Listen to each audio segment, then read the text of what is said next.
Guys, welcome to yet another video. So in today's video we'll be seeing what is Kerberos Protocol in software and web security. So Kerberos Protocol is nothing but the term Kerberos comes from the Greek mythology. So it's basically a three-headed dog which protects the gate from the different enemy troops and all. So it's like basically to talk about the technical things. Kerberos is basically makes use of different clients, different application servers, and it also has different kinds of Kerberos servers. So basically it works in an unprotected and untrusted environment where there may be n number of different clients and different application servers. So what they would be doing, they would be requesting some kind of particular request, and in response to that the just server responds back, and so it works in more or like a man in the middle attack, and so some kind of security issues and flaws might happen. So and there is a great challenge in this of kind of impersonation, like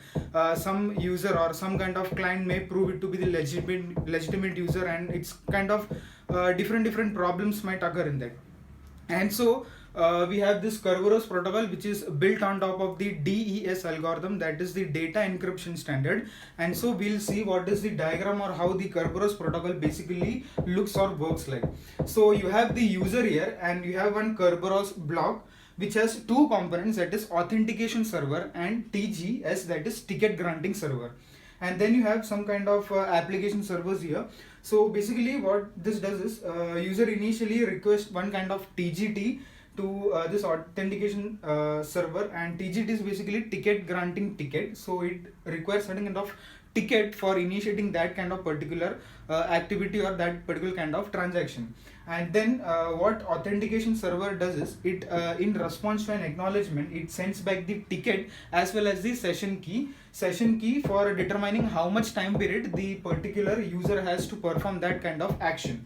And then you have the user sending kind of request, that is service granting request to TGS, and so TGS sends back the ticket as well as the session key. Then from the user it sends some kind of service request, like the application server which it has to perform some kind of services for that particular client or the user, and so it provides some kind of server authenticator mechanism with like kind of decryption and password kind of techniques. And then all these things works in a single user session. So it's like one user per logon session, so it's like single sign on, like at one particular session you can do all these activities and not like multiple sessions are allowed. And so this is the overview or the diagram for this Kerberos protocol. And so the main component that we focus upon is the blocks, that is Kerberos. We have the authentication server and then you have the ticket granting server. So let's look what this basically comprises of. So authentication server mainly stores the user passwords in a centralized manner, like it's not in a distributed manner but in a centralized manner. It stores all the user passwords in its database. Then it also allows user for identity verification. Each user has its own identity with some generate like unique ID, and also it generates some kind of unique ID UIDs, and then it maps those to identify that particular user. Once that user identity management is done or that information is passed to the application server, then it will service that request from the or to the client. Then you have the ticket granting server, that is TGS. So what TGS does is it basically is a server that holds different kinds of ticket in response to each of the request validation that is coming from the client that is requesting for its service. Like for example, say like when you travel to a metro or to a train, what you have is like you get some ticket, and on that ticket it's mentioned like from time which time to which time you would be traveling for that particular journey. So it's like basically in similar way you have that ticket plus session key at what time or till what time that particular transaction you can do. So basically this is how the or blocks of the Kerberos is.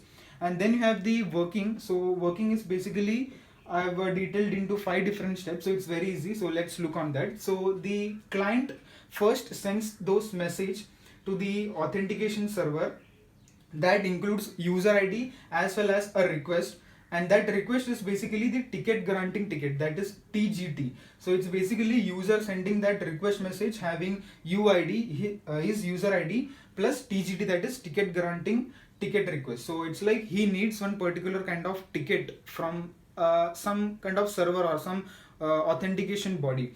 So it's like AS, that is Authentication Server, checks its DB to find the password of its user. Like I've mentioned, Authentication Server stores all the passwords of all the users. So it basically checks whether this UID, matching UID of that client, what is its password. So basically it checks for the password, and if it finds so, then AS responds with a TGT as well as an OTP. OTP, or it's not an OTP, it's a encryption key, one-time encryption key, and that is mainly used for session key. So it's like OTP in real world while you do your mobile transactions and all.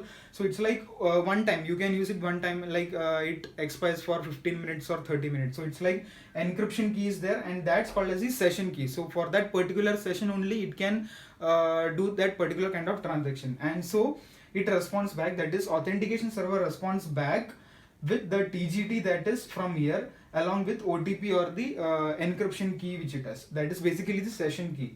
Then the client gets a message and prompts to enter the password, and then generates a key at its end and attempts to decrypt the incoming message. And so if those password is correct and is matched and the key is also matched, then you can generate the ticket as well as the session key, and you can successfully generate in a proper manner. So this is how the Kerberos protocol, or how the overview of Kerberos protocol is in system and web security. So hope you guys enjoyed this video. If you found you got educated by watching this video, please do like, share, comment, and most importantly, don't forget to subscribe to my channel.